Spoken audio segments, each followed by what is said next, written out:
That chocolate bar you buy, the coffee you drink, and the gold in your phone, Africa supplies them all.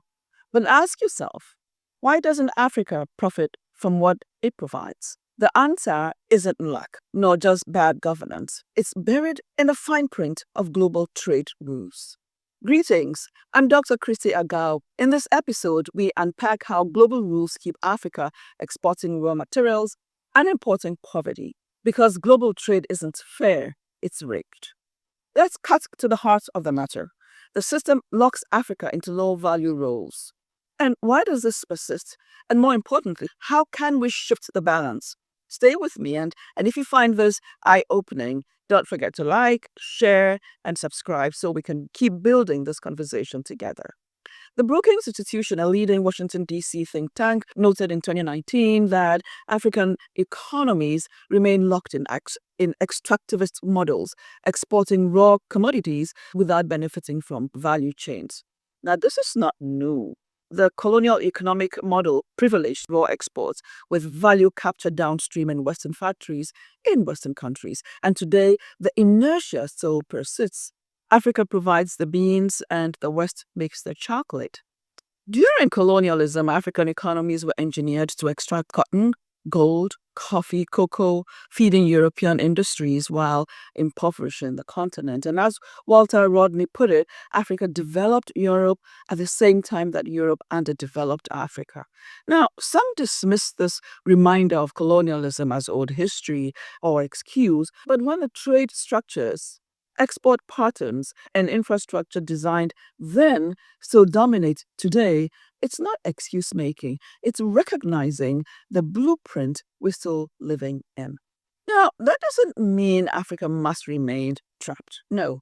But without understanding the past, we can't dismantle its hold, or it's harder. Even now, the pattern continues, exporting raw cocoa for pennies, then re-importing chocolate 10 times the price. That disparity isn't chance. It's baked into the rules.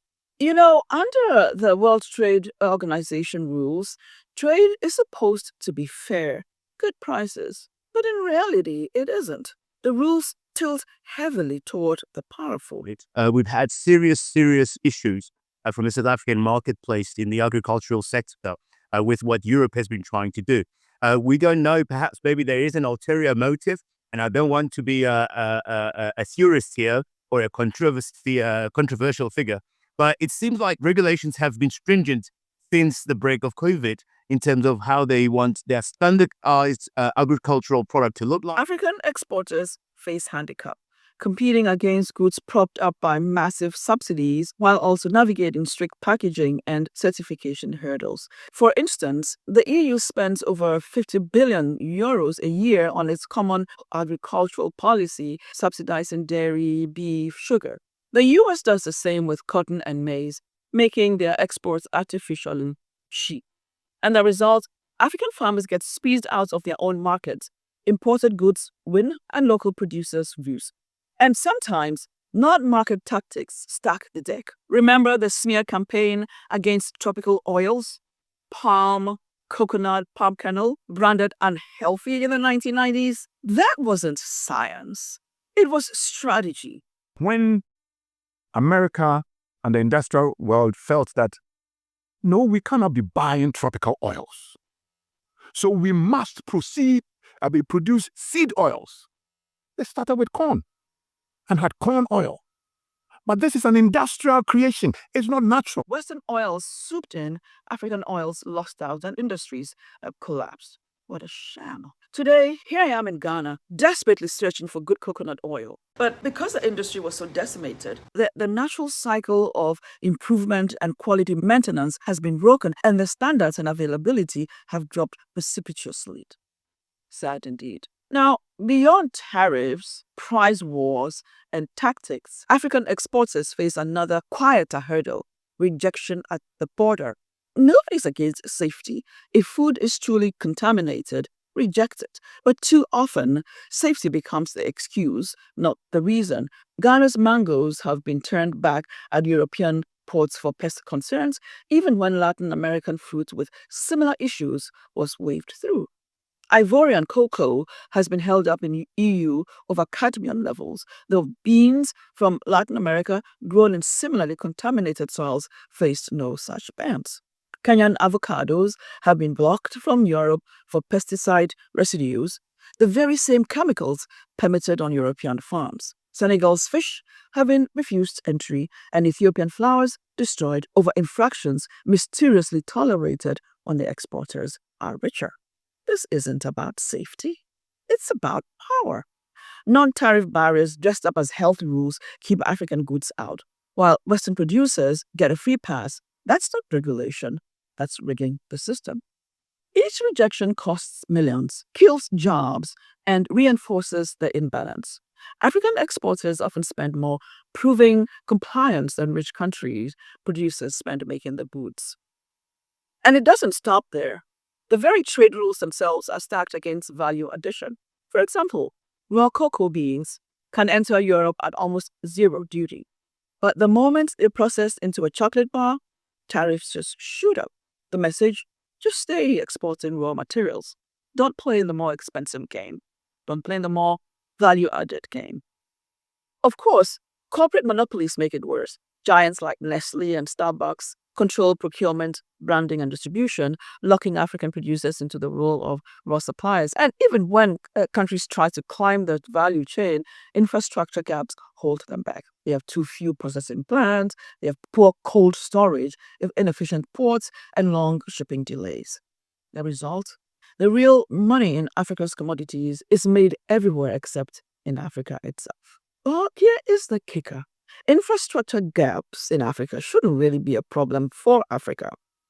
Africa actually has the money to fix those infrastructure gaps. The continent loses an estimated $150 billion annually to internal corruption.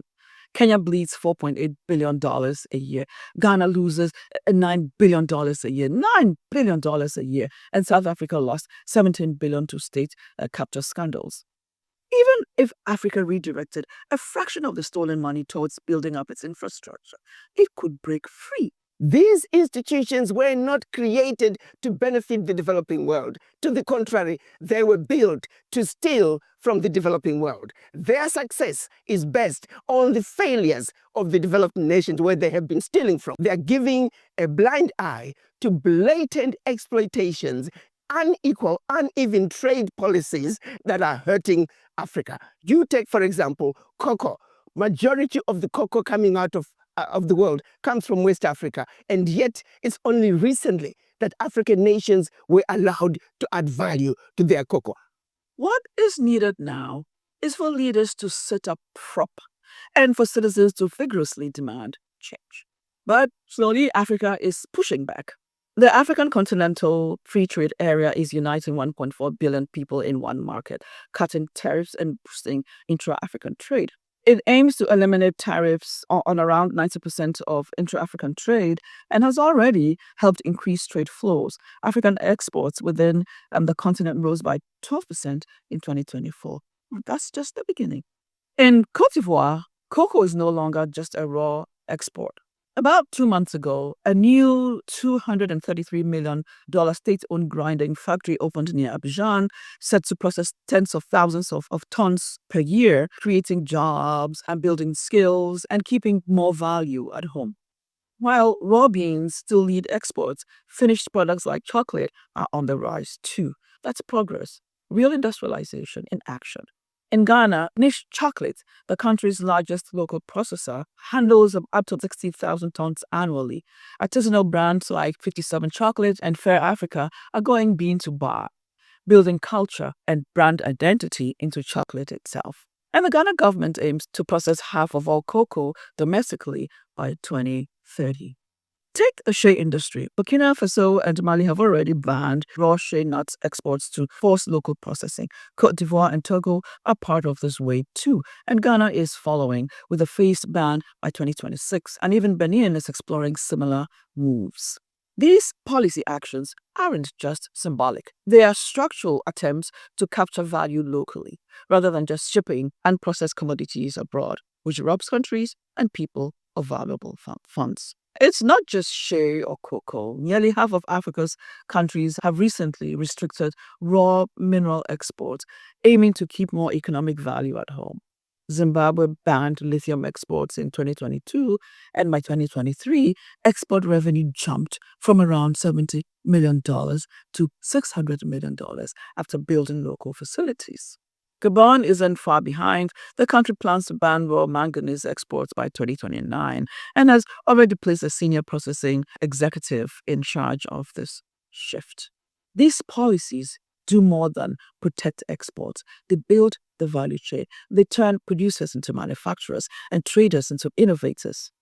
That's how African economies can begin to chart their own future, transforming from raw material zones into industrial leaders. They will speak and they will be heard. The future lies not in what Africa does, but in what Africa designs, builds, and grants. So, my people, trade can either build or break nations. Africa doesn't need charity, nor a polite seat at an unfair table. It needs to own the table. It needs to set the rules, and it needs to claim its space and show its power. Africa is resource-rich, brilliant, resilient. With unity, vision, and innovation, it's equipped not to follow, but to lead. So I ask you, what would fair trade look like? One where African producers capture real value. One where Africa doesn't just play along. One where it disrupts, it defines, and delivers justice, not just goods. So, my friend, if this resonates, subscribe, share, and stay tuned. Together, let's shift the power and change the terms. Until the next time.